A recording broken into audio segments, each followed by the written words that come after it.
I'm Makajan Alipio and we are here in Rojas, Oriental Mindoro to interview one of the successful entrepreneur here in Rojas, the CM Evangelista Office and School Supplies Trading, also known as Educational Store.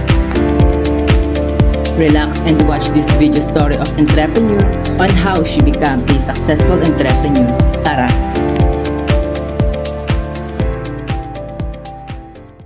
So we are here at CM Evangelista Office and School Supplies Trading, and we are here going to interview you as a successful entrepreneur here at Rojas Oriental Mindoro. Can you introduce yourself? Hi, good afternoon. I am CM Evangelista Tandaya. I am the owner of the CM Evangelista Office and School Supplies. So here are the guide questions. Number 1, when did you know you want to be an entrepreneur? Before, I had a work in Manila. I am a company staff there for almost 12 years. I did this company. Then when I realized that I need to go out from my comfort zone to explore other things, that's the time when I realized that's the time the business came. Question number 2, where did the idea of your business came from? Actually, the business of office and school supplies was already established by my late parents. They are the ones who started this. It was already known as Educational Supply Store, and now it is continuing managing this business. Question number 3, how did you pick the name for your company or business? I picked or chose the name for my business is from my family surname, which is Evangelista, and the 2 letters was from my first and middle name. But before, it was already known as Educational Store. Question number 4, how did you decide on the location for your business?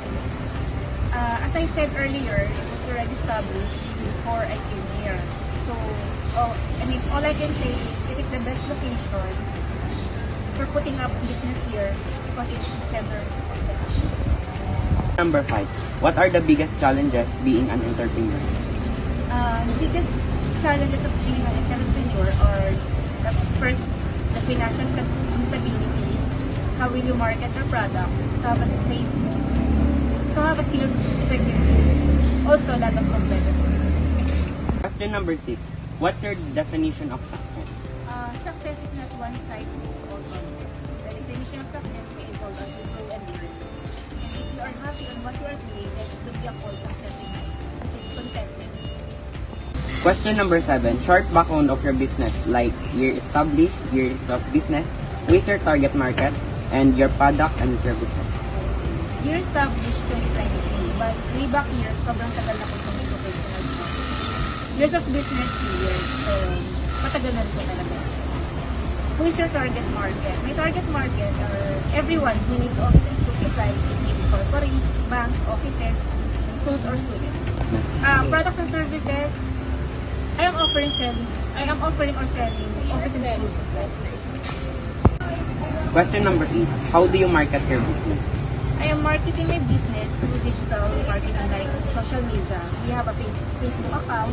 By this, it can make it easier for potential customers to find my business and having a good relationship with your customer to build loyalty and encourage repeat business.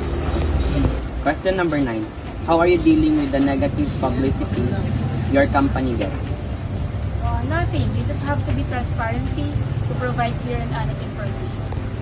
Question number 10, what are the 3 most important habits to be a successful entrepreneur? To be a successful entrepreneur, you have to be getting organized, taking action immediately, prioritizing tasks, and everything will follow. Question number 11, what are your strategies to be a successful entrepreneur? To become a successful entrepreneur, focus on developing skills, building a strong network, and embracing a growth mindset. Question number 12, what is your advice to all the youth or the students who are planning to become an entrepreneur? To young entrepreneurs, focus on building a solid foundation through education and research. Embrace challenges as learning opportunities. That's all. Thank you and Thank you. thank you po.